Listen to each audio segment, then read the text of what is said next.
নরওয়ের ইতিহাসের শুরু সবচেয়ে রহস্যময় ও রোমাঞ্চকর অধ্যায় দিয়ে। সেটি হচ্ছে ভাইকিং এজ। ভাইকিং সভ্যতা ছিল এক অসাধারণ ও রহস্যময় জনগোষ্ঠী, যাদের জন্ম স্ক্যান্ডিনেভিয়ার কঠিন প্রকৃতির কোলে, নরওয়ে, সুইডেন এবং ডেনমার্কে। অষ্টম শতাব্দীর শেষ থেকে 11শো শতাব্দী পর্যন্ত বিস্তৃত এই যুগকে বলা হয় ভাইকিং যুগ, যেখানে ভাইকিংরা সমুদ্র যোদ্ধা, ব্যবসায়ী, আবিষ্কারক এবং বসতি স্থাপনকারী হিসেবে বিশ্বের নানা প্রান্তে পরিচিতি লাভ করেছিল। নরওয়ের তুষারবৃত পাহাড়, সীমাহীন বন আর উত্তাল সমুদ্র তাদের শৈশব থেকেই কঠোর ও দুঃসাহসী করে তুলেছিল। তাদের প্রধান শক্তি ছিল অনন্য জাহাজ লংশিপ, যা ছিল সরু, লম্বা ও দ্রুতগামী, এবং এটি সমুদ্র থেকে নদীপথ পর্যন্ত চলতে সক্ষম হতো। আর এই জাহাজের সাহায্যেই তারা ইউরোপের উপকূলে হঠাৎ করেই হানা দিত এবং লুটপাট চালাত। আবার অনেক স্থানে বাণিজ্য ও বসতিও তারা গড়ে তুলেছিল। ভাইকিংরা শুধু লুটেরা ছিল না, তারা দক্ষ ব্যবসায়ীও ছিল। পশম, রূপা, কাঠ, অস্ত্র, দাস, এমনকি রত্ন নিয়েও তারা বাণিজ্য করত, এবং তাদের বাণিজ্যের জাল ছড়িয়ে পড়েছিল আরব সাম্রাজ্য পর্যন্ত, যেখানে আজও ভাইকিংদের সভ্যতার অনেক ইতিহাস রয়েছে। ধর্মীয় বিশ্বাসে ভাইকিংরা পূজা করত নর্স দেবতাদের, যেমন ওডিন ছিল তাদের জ্ঞান ও যুদ্ধের দেবতা, এবং লকি ছিল প্রতারণার দেবতা। আর তারা বিশ্বাস করত সাহসী যোদ্ধারা মৃত্যুর পর দেবতাদের প্রাসাদে গিয়ে চিরকাল যুদ্ধ করবে এবং ভোজে অংশ নেবে। ভাইকিংরা শুধু ইউরোপে সীমাবদ্ধ থাকেনি, তারা আইসল্যান্ড, গ্রিনল্যান্ডেও বসতি স্থাপন করে। এমনকি তারা উত্তর আমেরিকায় পৌঁছে গিয়েছিল কলম্বাসের প্রায় 500 বছর আগে, যা প্রমাণ করে তারা ছিল অসাধারণ আবিষ্কারক ও অভিযাত্রী। ভাইকিংদের প্রভাব ইউরোপের রাজনীতি ও সংস্কৃতিতে এখনও স্পষ্টভাবে দেখা যায়। আজও নরওয়ে ও স্ক্যান্ডিনেভিয়ার বিভিন্ন জাদুঘরে ভাইকিংদের জাহাজ ও অস্ত্র অলংকার রয়েছে। ভাইকিংরা শুধু একদল লুটেরা ছিল না, তারা ছিল এক সভ্যতা, যারা সমুদ্রপথে পৃথিবীকে নতুন করে চিনেছিল। আর এইভাবে আস্তে আস্তে শুরু হতে থাকে নরওয়ের আধুনিক যুগে। 18শো শতকের শেষ দিকে বিখ্যাত অর্থনীতিবিদ থমাস ম্যালথাস নরওয়েকে এমন একটি পাহাড়ি দেশ হিসাবে বর্ণনা করেছিলেন, যেখানে মানুষ শুধু কৃষিকাজ করে জীবন ধারণ করে। এখানে ভ্রমণ ছিল প্রায় অসম্ভব। ছোট ছোট শহরগুলো একে অপরের থেকে বিচ্ছিন্ন ছিল, মানুষ ছিল কম শিক্ষিত, দেশে 6 মাস শীত পড়ত, ফলে চাষাবাদ ছিল এখানে বেশ কঠিন। মানুষ কোনো রকম এই 2 বেলা খেতে পারত এই নরওয়েতে।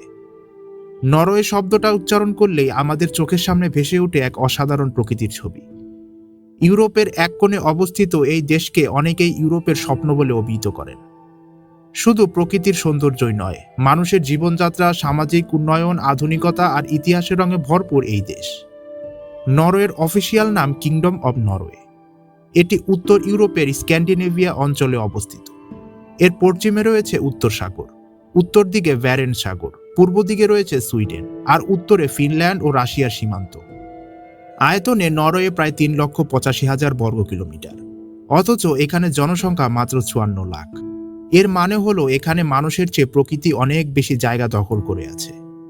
নরওয়ে পৃথিবীর সবচেয়ে বিখ্যাত ফিয়র্ড সমৃদ্ধ দেশ।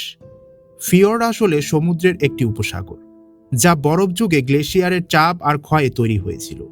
এগুলো দেখলে মনে হয় সমুদ্র হঠাৎ করেই পাহাড়ের ভেতর ঢুকে পড়েছে। নরওয়েতে আছে পৃথিবীর সবচেয়ে বড় ফিয়র্ড, যা প্রায় 205 কিলোমিটার লম্বা আর প্রায় 1308 মিটার গভীর। নরওয়ে মানেই হচ্ছে নর্দার্ন লাইটস। বছরের নির্দিষ্ট সময়ে, বিশেষ করে সেপ্টেম্বর থেকে এপ্রিলের মধ্যে, নরওয়ের আর্কটিক অঞ্চলে গেলে দেখতে পাওয়া যায় আকাশ জুড়ে আলোর খেলা, যেখানে সবুজ, নীল আর বেগুনি আলো একত্রে নাচতে থাকে। হাজার হাজার বছর আগে মানুষজন ভেবেছে এই আলো আসলে স্বর্গীয় কোনো শক্তি। আবার কেউ ভেবেছে মৃত আত্মারা বুঝি আকাশে ঘুরছে।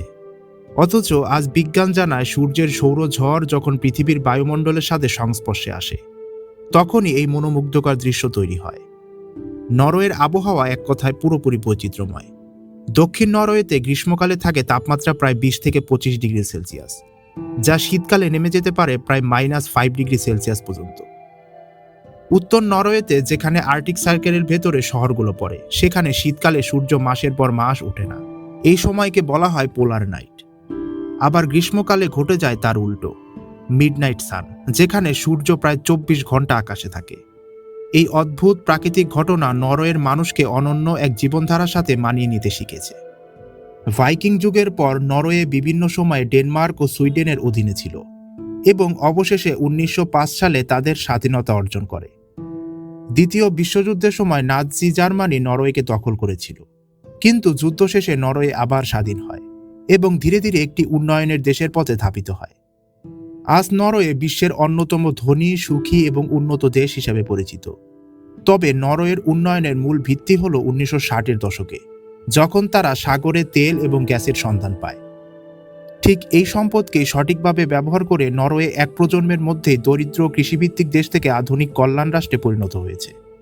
নরওয়ের প্রকৃতি যেমন শান্ত, সুন্দর ও ভারসাম্যপূর্ণ, তেমনি এখানকার মানুষের জীবনও একইভাবে গড়ে উঠেছে।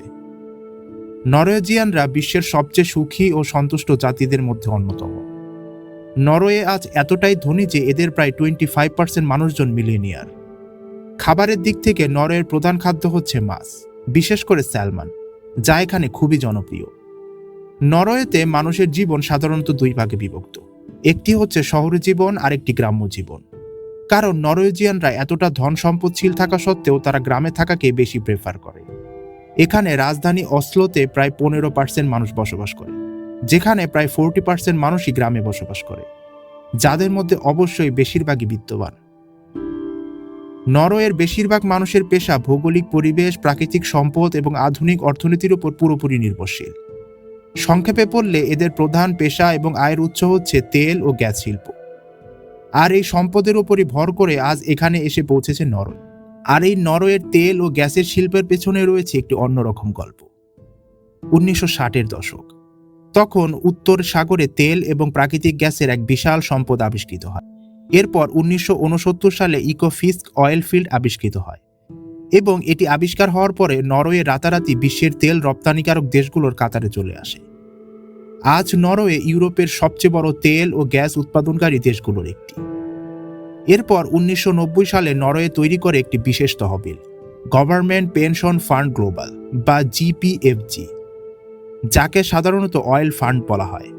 এই ফান্ডের মধ্যে নরওয়ে তার তেল ও গ্যাস থেকে পাওয়া মুনাফার অর্থ জমা করে রাখে। আজ এই তহবিলের আকার দাঁড়িয়েছে প্রায় 1.6 ট্রিলিয়ন মার্কিন ডলার, যা পৃথিবীর কোনো দেশের এত বড় সেভিংস ফান্ড নেই। আর এই তেল গ্যাসের কারণে আজ নরওয়ে তাদের দেশের শিক্ষা, স্বাস্থ্য অবকাঠামো সবকিছুই সমানভাবে এগিয়ে নিয়ে যাচ্ছে। আর তাই তো এমনটাই বলা হয় যে বিশ্বের প্রায় প্রতিটি বড় কোম্পানিতে কিছু শেয়ার নরওয়ের হাতে রয়েছে। এইবার চলে আসি আমরা নরওয়েতে থাকা প্রাণী জগতের দিকে। নরওয়ের প্রাণী জগৎ নিয়ে কথা বলতে গেলে সবচেয়ে বেশি গুরুত্ব পায় দুটি প্রাণী, স্থলে রেনডিয়ার আর পানিতে অর্কা বা কিলার ওয়েল। নরওয়ের উত্তরাঞ্চলের বিস্তীর্ণ তুন্দ্রা ও তুষারচ্ছন্ন অঞ্চলে হাজার হাজার রেনডিয়ার অবাধে ঘুরে বেড়ায়। বিশেষ করে সামি জনগোষ্ঠীরা শত শত বছর ধরে রেনডিয়ারকে শুধু গৃহপালিত প্রাণী হিসাবেই নয়, বরং নিজেদের সংস্কৃতি, জীবিকা আর ধর্মীয় আচার অনুষ্ঠানের অংশ হিসাবে পালন করে আসছে। শীতকালে যখন বরফে ঢাকা সাদা ভূমিতে রেনডিয়ারের পাল এগিয়ে যায়, তখন পুরো দৃশ্যটি হয়ে ওঠে এক অবিশ্বাস্য সৌন্দর্যের প্রতীক। শুধু তাই নয়, রেনডিয়ারকে ঘিরে রয়েছে অনেক কিংবদন্তি। উত্তর ইউরোপীয় লোককথায় বলা হয় এটি হলো উত্তর মেরুর আত্মার বাহক।